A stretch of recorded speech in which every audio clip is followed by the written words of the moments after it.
Hi,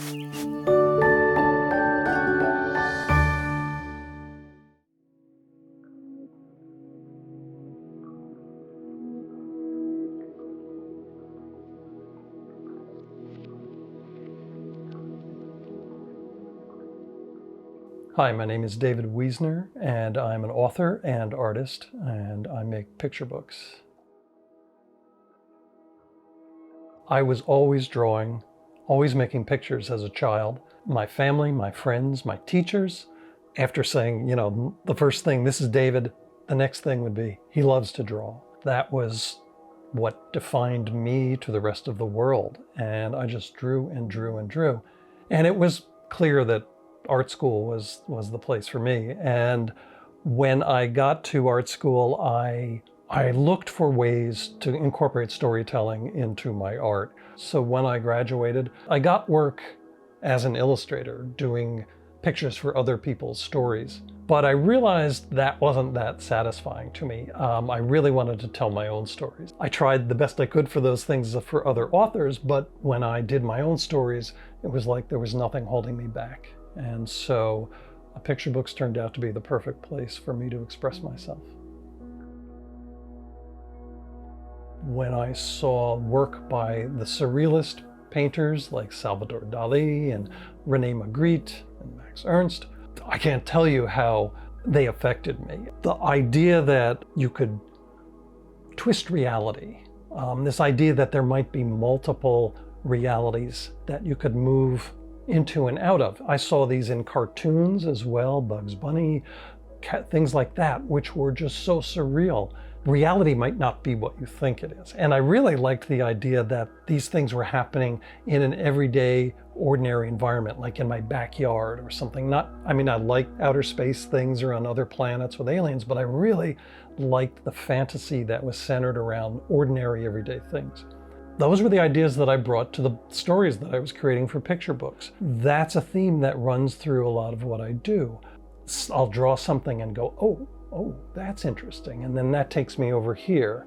And then that might move me over here. And it's a process where eventually the story is revealed to me. That's the way it works. There are a few that probably exemplify the kinds of things that I've been talking about.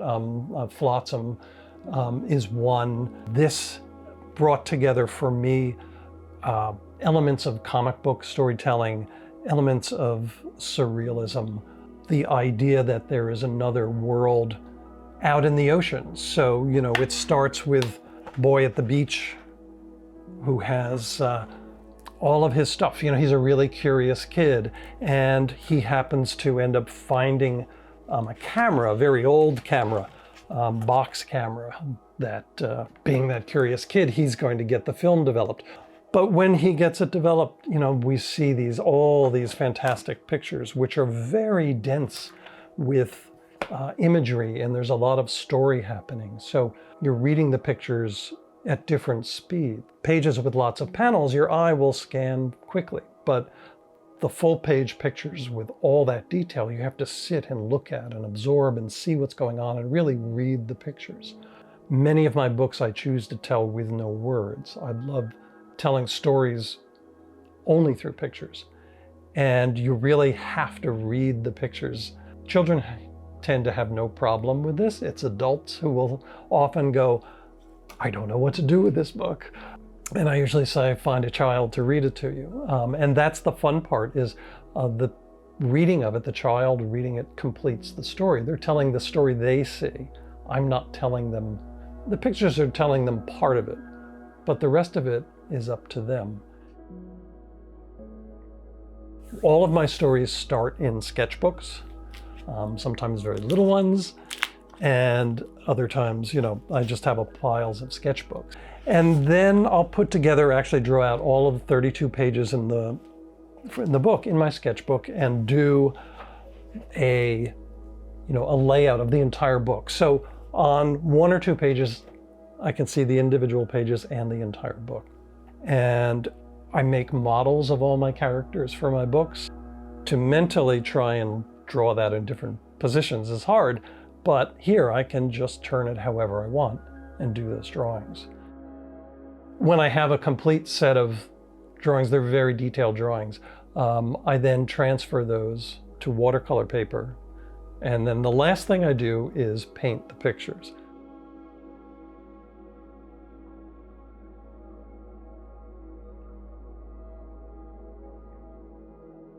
I'm going to be continuing to do picture books because that's what I always come back to. But ultimately, everything depends on the story. That's the way to where I'm going to go. And whatever form works best to tell that story is what I'll do. So it has been exciting to venture into different formats than the picture book. But there is something about the simplicity and the brevity of the picture book that I love as a form. And so I suspect most of my stories will end up being picture books.